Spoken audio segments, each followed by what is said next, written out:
Hey Sunny, I'm your coach Sam Candler. We're here together for a 10-minute hip stretch.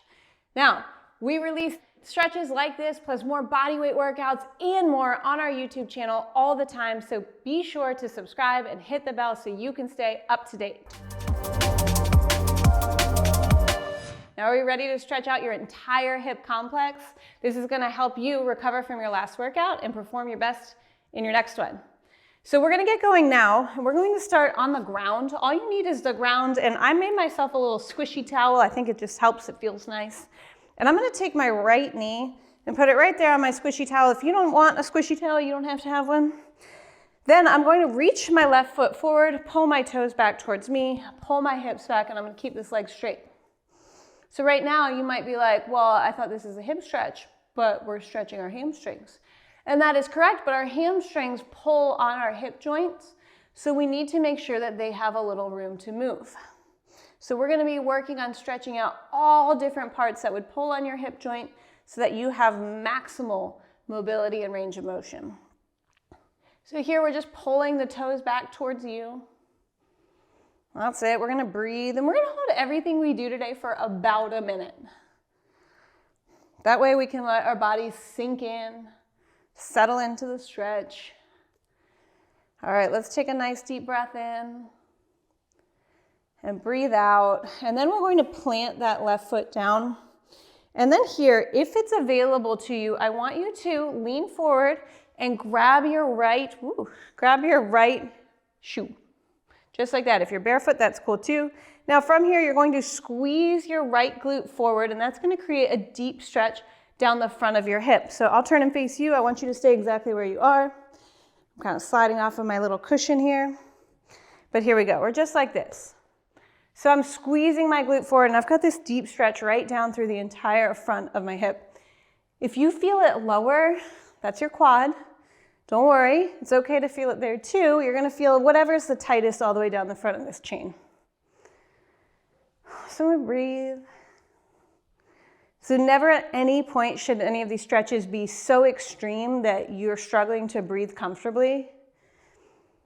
You want to be in the slightly past perfectly comfortable point. That's the perfect stretch. So we're just going to hold here. One more breath in. One more breath out. And then we're going to switch to our other side. So I'm going to go back to my squishy towel, this time for my left knee. I'm going to take my right foot forward, straight leg as you may recall. Pull your toes back towards you. If you can't get this low to the ground, that's fine. You could always walk your hands up. You could be like this. You could have your hands resting on something. But for me, the ground is available, so that's what I'm going to use. And we're going to breathe. That's good. So working through stretching our hips can help relieve lower back pain. And one of the things that often contributes to lower back pain is tight hamstrings. So they get so tight that they kind of need to borrow motion, and they borrow it from your lower back. So by keeping these stretched out, not only are we helping your hips, but we're helping your back. Nice steady breathing here. All right, we're going to plant that foot forward, and then we're going to take your left foot into your left hand. We're going to squeeze your glute. Remember, that's where the magic happens in this. And you'll feel a stretch all the way down the front of that hip and into your quad. It just feels so good to feel good. I love that you've taken time to stretch today too, because I know it's easy to get our workout in and then kind of run off into the next thing. And often we forget about how critical this is to our entire fitness routine.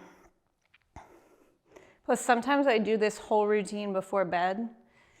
I just sleep better. My muscles feel better. I don't wake up with any sort of twinges or anything like that.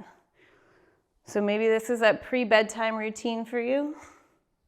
I'll support it. All right, we're gonna let that go, and we're gonna do one more stretch on all fours. So I'm gonna push this out to the side here. I'm gonna go onto all fours, so I've got my hands underneath my shoulders and my knees underneath my hips. I'm gonna then extend my left leg out to the left, and then I'm just gonna pull my hips back. So when I do that, I've got a big stretch right here in my inner thigh. That's it. If you feel like you need to get deeper, you can always drop down to your elbows. I'm comfortable being up on my hands here. This feels good enough. And we'll breathe. We're not going to hold this one forever. Just melt. Let's see, if you want to wiggle around in it, that's fine.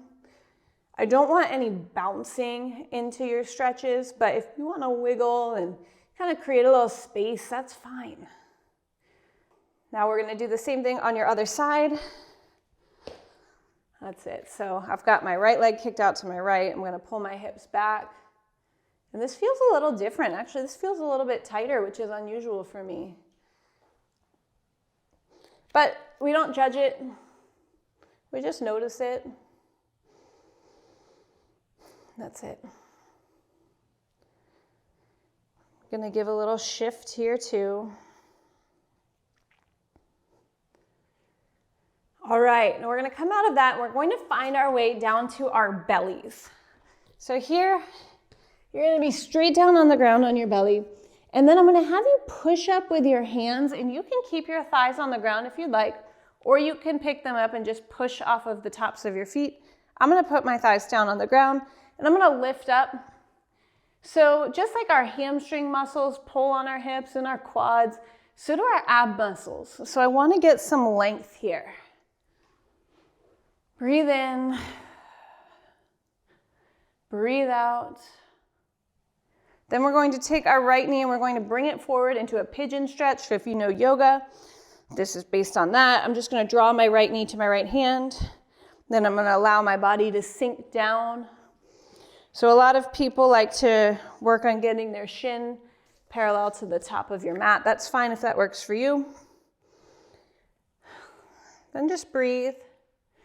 If you want to drop to your elbows, if that feels available to you, you are welcome to do so. You can wiggle in this one too. We don't have to be perfectly still. We can be perfectly unstill. That's it. How's the breathing? Did we forget to breathe? I hope not. I know pigeon is really comfortable for some people and really uncomfortable for others. So if this is uncomfortable for you and you're kind of guarded and up here, that's fine. You find the spot that's best for you, but then make sure you're breathing. Then we're going to switch sides. So I'm going to draw my right leg back and bring my left leg up. That's it. We'll sink down. And my left is like it always is, just a little bit different than my right. I'm not even sure if it's tightness or just the way my hip joint is, but I don't judge it. It just is. Breathe. Whew. We're going to stay here for about 10 more seconds, and then we're going to find ourselves on our backs for the last few stretches of class. All right, so let's find ourselves there now. I'm just going to roll right onto my back, and I'm going to take my right leg here, and I'm going to cross that ankle over my left thigh. I'm going to draw in towards me. This is a variation of a figure 4 stretch. You can hold the back of your thigh. You can hold your shin. You could hold nothing. All right. Then I'm going to take that right knee and I'm going to cross it tightly over the left knee. I'm going to drop both legs to the side. And then here I like to use my left hand to just elongate my femur. It's not going to really get longer, but it'll feel like I'm creating more space in my hip socket. All right, we're going to switch sides. We're going to take your left leg up over your right. I'm just going to move my mic a little bit. That's it. We're drawing in for that figure 4. We're breathing. There we go. This is kind of a 2-part stretch. We start in this figure 4, and then we cross that left knee tightly over your right. Take both knees over to the right. You can use your right hand to create a little space. Breathe and melt. All right, final stretch. I've never heard a name for it. In fact, I really don't even know where it came from, so I call it the Sam stretch. If you know it and you want to claim it, that's okay. Just write to me and tell me. We're going to take your feet wide on your mat like you're going to do a glute bridge, but your feet are super wide. You're going to then drop your right knee down in between your legs. Left foot goes on top of that knee. Right arm reaches overhead, and then you try to melt like a pancake onto the ground. That's it. You'll feel a lot of length through that right front of your hip. I'm gonna get over to the other side, but if you wanna stay on this side, you are welcome to. I'm just gonna shift right on over. Left knee is gonna drop in, right ankle on top. Left arm overhead, and I melt like syrup on a pancake this time. It's a beautiful thing. Sunny, we are just going to stay here and just melt into this stretch as long as you want. You can switch sides or stay on one side all at once, but thank you so much. I so much enjoy stretching with you. I love being part of this community. Now make sure you like, subscribe, and hit the bell so you stay up to date with all of our latest content. And of course, drop me a comment and let me know what you thought of today's stretch. I'll see you soon.